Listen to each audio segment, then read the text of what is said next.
And next we have another story, Elizabeth Freeman. I don't know if anybody's heard of her. Her name is also Mumbet. That was her slave name. She actually sued for her freedom and won it based on what the Massachusetts Declaration of Rights said. First, the Sheffield Declaration was being finalized in her master's residence, Master Ashley. She overheard the clerk saying that mankind in a state of nature are equal, free, and independent of each other, and have the right to undisturbed enjoyment of their lives, liberty, and property. Also, this is from Mike Lee's book, because Mumbet is, in fact, a forgotten founding father, even though she's a mother. So, a lawyer named Sedgwick was the one that added the word resolved to the front. So they put resolved, that mankind in a state of nature are equal, free, and independent of each other, and have the right to undisturbed enjoyment of their lives, their liberty, and their property. Those words kept Mumbet thinking about, if it were true, then it must apply to her as well. This later became the Massachusetts Declaration of Rights, written by John Adams, who borrowed from the Sheffield Declaration. When it arrived from Boston, it was all over town with those same words. Now it was law. Now we can do something. One day, she had her chance. A slave named Lizzie, who worked in the same house. They were taking leftover wheat cake scraps from a pan on to make a small one. So they were in a cast iron pan. They were serving up these wheat cakes, and they had some little parts left over, not enough to make a whole one, just enough to make a small one, and she was going to cook that up. And then Mrs. Ashley saw her doing this. She accused her of stealing food and called her a thief. So she tried to hit Lizzie with a shovel. I mean, a shovel? Come on. But Mumbet stood in the way and stopped her with her arm. So she blocked that shovel with her arm. I don't know what happened to her arm. Probably hurt it pretty badly. She decided then and there it was time to try for freedom. Mrs. Ashley, after she hit her arm, she decided to stop. But Mumbet remembered this Sedgwick.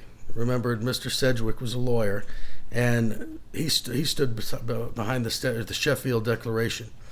Now, with it being set in the Declaration of Rights, she knew she had a chance. He agreed to help her, and she won her freedom against Mrs. Ashley in court in 1781. Now, 1787, that's when our Constitution was written. This is 1781. Her actions created a new wave of freed slaves in the northern states, starting with Massachusetts abolishing slavery by 1790. And in 1790, 94% of all slaves in the United States were located below the Mason-Dixon line.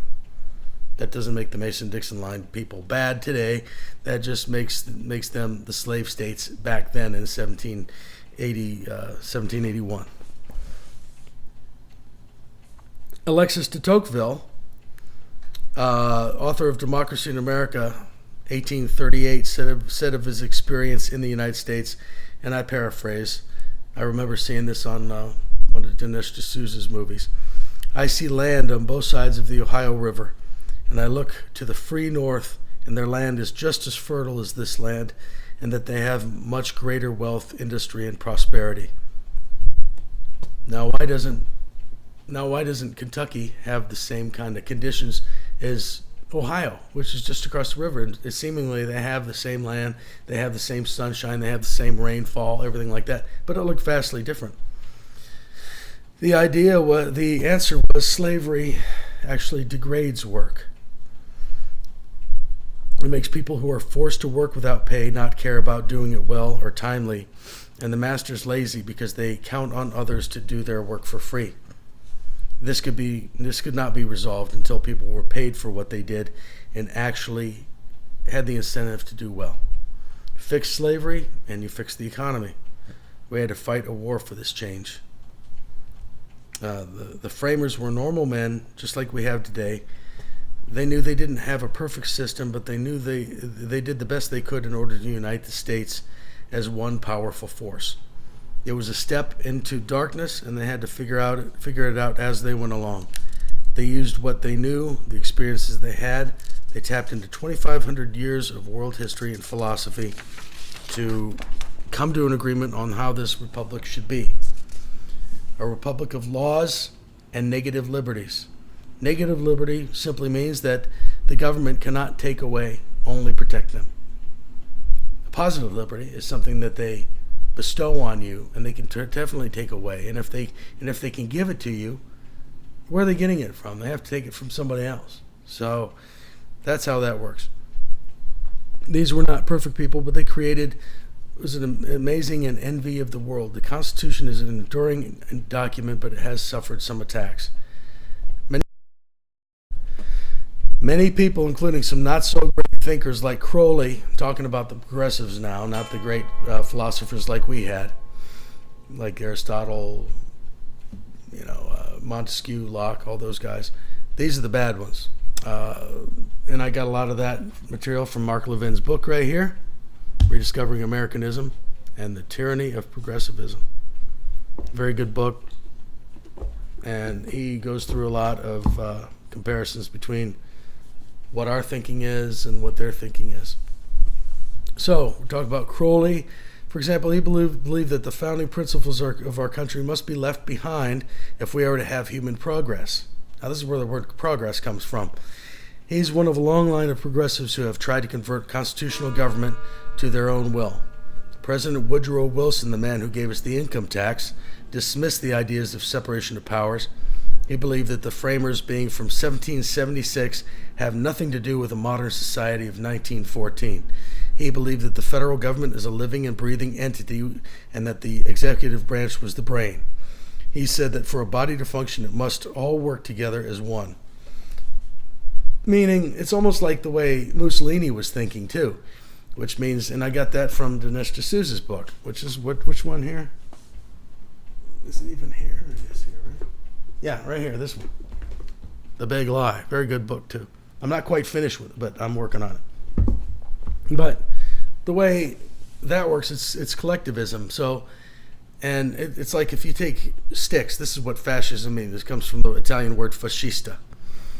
And when you take a bunch of sticks together and you bundle them up, they're stronger, right? Sounds good. But those individual sticks don't have liberty. They can't do what they want. They're only strong. They only work as a cell in a body, pretty much. So they're treating people like that you're part of the collective. And that's not the way people run. It's not human nature, and it will always fail. He believed that the federal government is a living and breathing entity and that the executive branch was the brain. He said for the body to function, it must all work together as one. He believed that also the Constitution to be a living and breathing as well, not enduring. He didn't like the Constitution very much because it kept limiting him. The Article 5 process was too long. It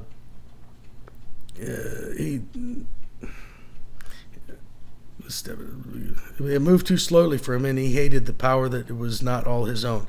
So he tried to convince everyone how it should change with the times.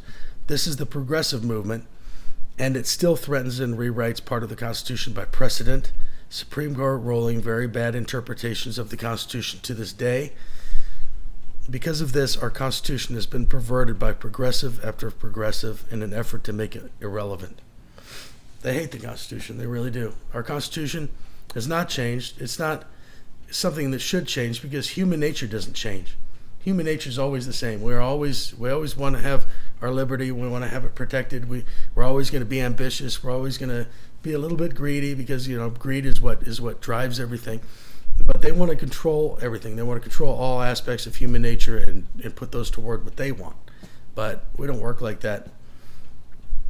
Constitutionalism works a lot better for us.